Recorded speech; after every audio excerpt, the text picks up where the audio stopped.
Hello everyone. I went to a KTM garage in Buenos Aires to get some parts for my Kove. I wanted to get another oil filter and an oil strainer for the one that was kind of looking a bit dodgy inside the bike. And yeah, the guys inside that Buenos Aires KTM store were the nicest guys.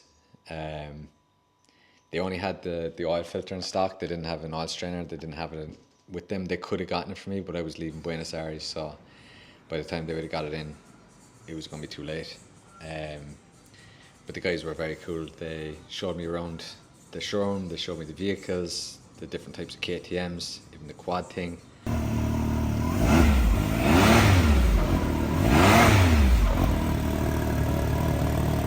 They helped me with the route I'm taking it through South America and from Argentina going to Chile.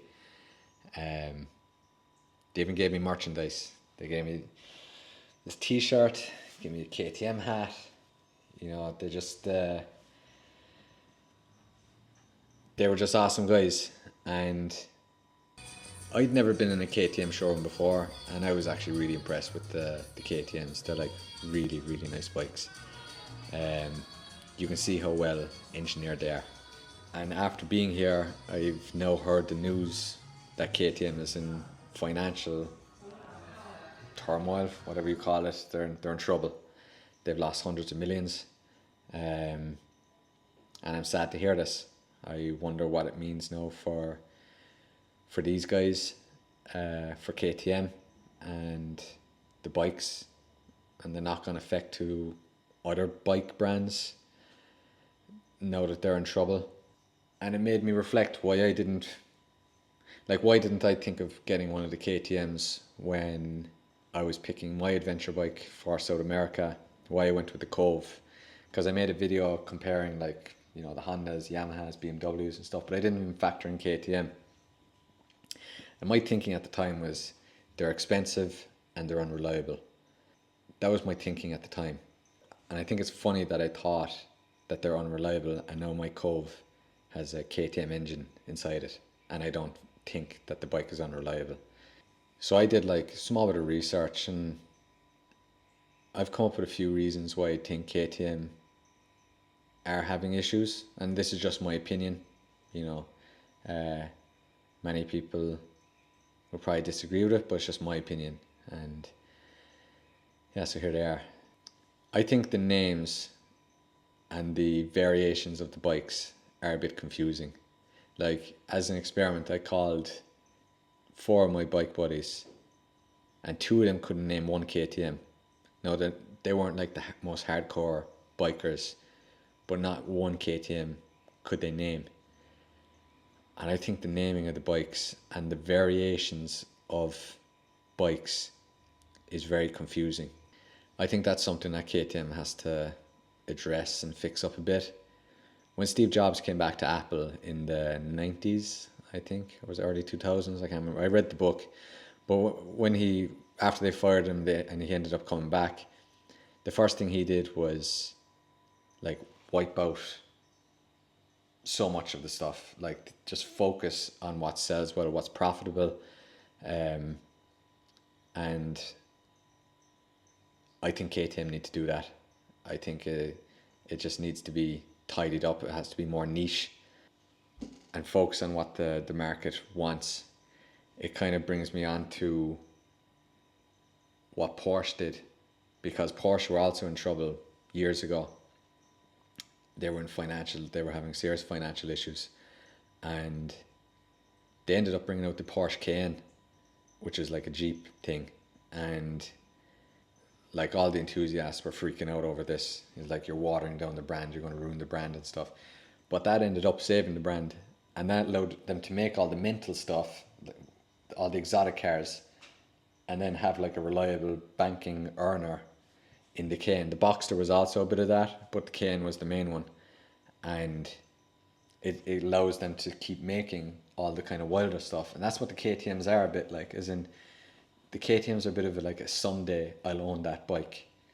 They're very few, I think, people have that as like a one-off bike. That's their only bike. And I think one of the big problems with KTM is actually the Boardroom. I had a look at the KTM website and looked at all the executive board.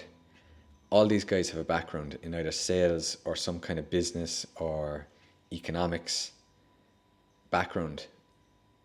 There's no engineer, unless I'm mistaken. I don't see any engineer on this board. I don't see any marketing person on this board. Like, the CEO is business and energy management background. The co-CEO is business administration background.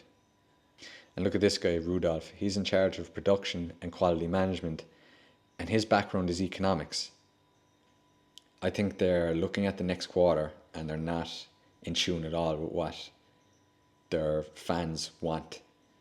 I think the engineers make unbelievable bikes, but like, this board has been responsible now for getting into the e-bikes, and they've made thousands of these e-bikes that are not selling. They brought in subscription packages for your motorbike to work with that demo mode. Like, the bike will have all the function, but they take it away and you have to pay again for it to work on some of their motorbikes. Like, that's outrageous. They brought a bad name on KTM with the camshaft issue. They put into my mind, they put into other people's mind that KTMs are unreliable bikes, but they're not unreliable. They had an issue and they didn't fix the issue, so then people think they're an unreliable bike. And I know that these guys had a spreadsheet saying, this is the cost of fixing all these motorbikes, this is the cost of not fixing them. And while it looked good for the next quarter that they didn't have to pay out and fix for all these motorbikes, at the long run, all these bikers are now gone. They're not going to come back, and they're not going to come back to KTM. I think the vision of this Boardroom is very short term. I think it's next quarter stuff, and I think they need to figure out what their vision is. I saw the video on YouTube of the CEO and CEO. They said they're going to a legal restructuring proceedings over the next 90 days to try and fix it. I didn't hear how they're exactly going to fix it.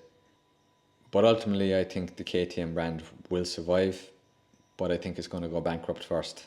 And then it's going to be bought out by Chinese investors.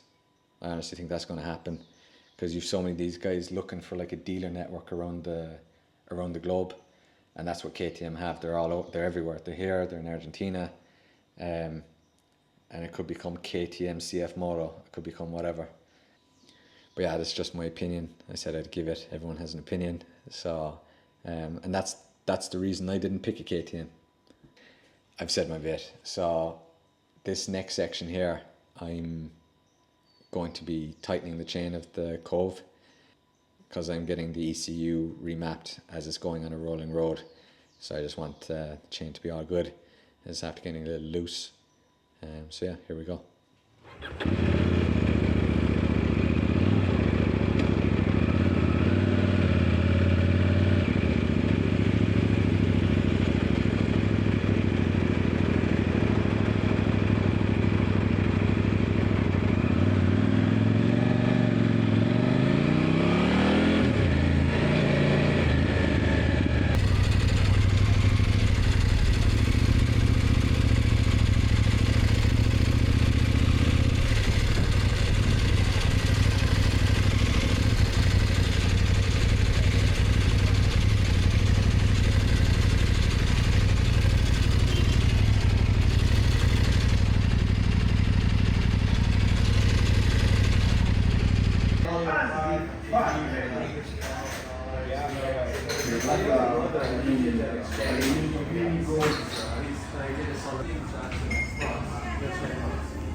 Hello everyone.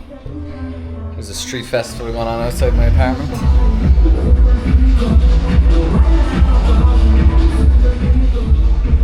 So I'm gonna find this a good time to go down to the basement and tighten up the chain for the motorbike because it's loose and the motorbike's going on the dyno tomorrow, or it's getting remapped. I don't know if it's going on the dyno, but I presume it is. So I have my tools here. Everything is inside this. I have it packed into one bag now.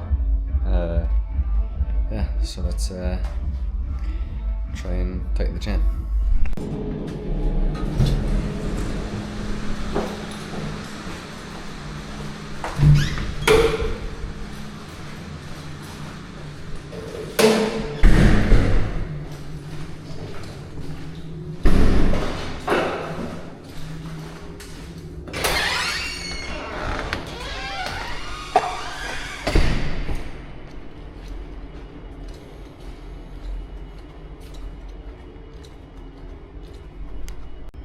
See here, it says 30 to 45.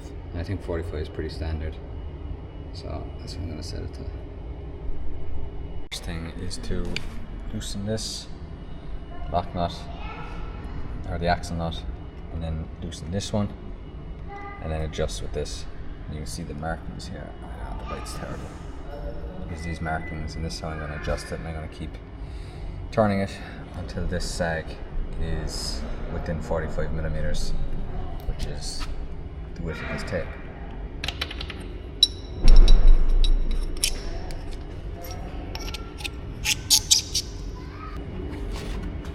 I also knocked the bike into neutral, which puts the chain relaxed.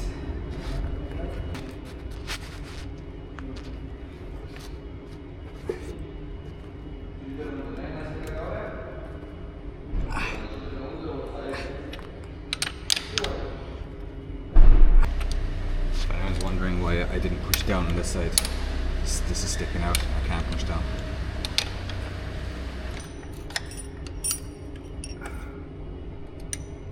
That one's loose. I'll do the same on the other side.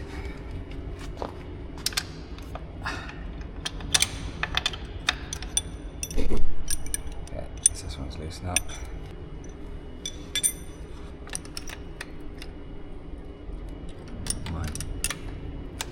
Two, three, four, three, four.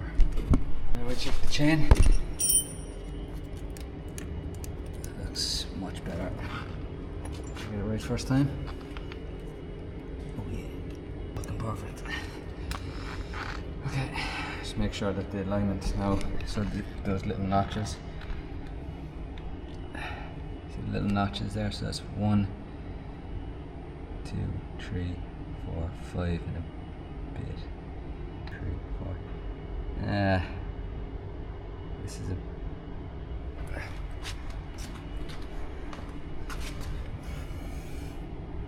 still a little bit more on this side, so I'm going to do a bit more on the other side.